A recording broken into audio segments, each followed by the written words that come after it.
guys, it's NautoAce. And just like anyone, and I know I'm late once again, but you know the drill. And that is my thoughts on the EVO 2020 lineup. So ever since, I'm gonna say EVO 2018, there's always gonna be one new, one disappointment, and one surprise in the lineup. So in 2018, there is one new, which is Dragon Fighters. First time in EVO, they're giving it a chance. One surprise, I guess I would say Blaze Blue Cross Tag Battle, because a little bit of controversy because Mori wanted to be at EVO. He wanted an exposure at EVO. And that's the reason why all the controversy with the game before release. And then one disappointment, which is no Marvel. And I did talk about this way back, that it wasn't for Marvel versus games and Street Fighter, there wouldn't be EVO. So I mean, I'm not much of a history about EVO, but from a perspective of general audience, yeah, like Marvel versus game and Street Fighter makes EVO. And then fast forward to 2019. The surprise game was Eunice, something new was Samurai Showdown, and you can also say Soul Calibur 6. And then one disappointment is Melee, no Melee, instead you got Ultimate. And then the surprise one is Eunice. So yes, if you're looking here right now, this is the 2019 lineup. So now I'm gonna give my thoughts on the EVO 2020 lineup. So once again, they're doing the same pattern that they did last year. One surprise, one new, and one disappointment. So there it is, the EVO 2020 lineup. And it is a bit different than last year, but I'm going to give my thoughts on each game that they chose, and one of my thoughts on the whole lineup for 2020. So I'm going to start with Street Fighter V Champion Edition. Again, know the Street Fighter is one of the core games that started EVO.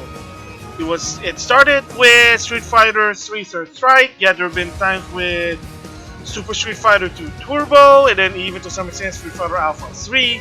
But Street Fighter, the franchise, ever since, has always been EVO. And then it was Street Fighter 4 down the line, and then Street Fighter 5. And of course now in 2020, it will be Street Fighter V Champion Edition. And this time, legally, you get to play the rest of Season 4 characters. E Honda, Lucia, Poison, and then of course Season 5, two of them, Seth and Gil. So that's gonna be interesting. So it's a no doubt there, Street Fighter, come on. And then the next one is Tekken 7. No surprise, Tekken always been also an EVO in like down the line. I can't remember when it started, because again, I'm gonna say this before, I'm gonna say it again, that I did start watching EVO 2014. 2013, I just watched like the presentation and stuff, but didn't really follow the matches. But I did sort of start watching in 2014. Then 2015, that's when I got, maybe this is interesting. And ever since, I just like, I watched it, get some pointers, being entertained, because again, EVO is Super Bowl of fighting. When you're back to Tekken 7, now you have the Season 3 character going to be legal there. Of course, Leroy, Safina, Ganryu, and of course coming soon is Fakura. And then of course, you watch EVO Japan 2020, there's a little bit of controversy because on the top 8, everyone was just playing Leroy because I guess it's fun, but it's pretty strong. And a lot of people even dubbed it Leroy 7. So hopefully there will be some changes before EVO 2020. But again, like I said, Season 3 character finally going to be legal, and that'll be interesting. And of course, the next one, another node, the Super Smash Brothers Ultimate. So of course, no Melee, but Melee's done. So to the Melee competitive players, I feel for you, but it's done. Time to move on. You can play Ultimate, or you can just stick with Melee. Hey, it's up to you guys. It's not going to be Melee. It's not going to be Wii U. The only game they're going to be for Smash Brothers is Ultimate, and it is what it is.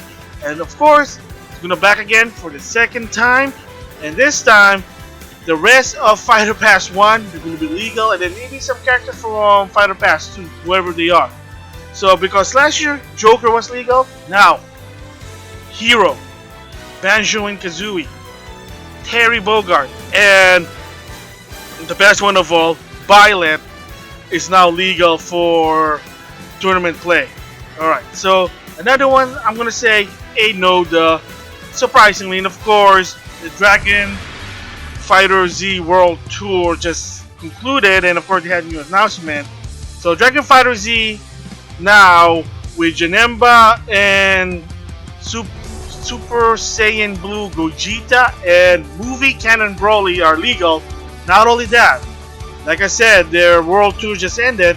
They announced plus a new feature with a new Z Assist, but also 2 new characters that's gonna come for EVO 2020, and those are Kefla and Ultra Instinct Goku. So more characters gonna be legal by EVO 2020, and hopefully I'm gonna still see the story of Goichi versus Sonic Fox. Yes, it is unfortunate for Sonic Fox in the World Tour. He didn't do much good because, well, he was also playing, recreationally Street Fighter 5 with Gil. Apparently he likes Gil, and of course, if you just remember also, it just got released in January, Joker for Mortal Kombat 11. But Dragon Fighters, okay, no surprise. So the first 4, I can understand, yeah, it has to be in EVO because those are like the most popular one. I know someone's gonna enter. Street Fighter 5 Champion Edition, Tekken 7, Super Smash Bros. Ultimate, and Dragon Fighters. Now, the next 3 games I'm gonna be talking about, I was like, is it gonna be in or not? Are they gonna have another chance or not? And they did. So the first one is Soul Calibur 6 for the second time now. Yeah, some good matches, and of course now more characters going to be legal for EVO 2020.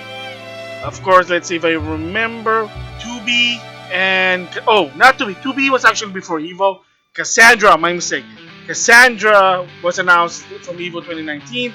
Now, she's going to be tournament legal. And of course, Build It just got released in November 2019. Then coming this spring of 2020, Haobaru. It's going to be on Soul Calibur 6. It's going to be legal there. So again, no surprise, they're probably going to give it a second chance with those characters.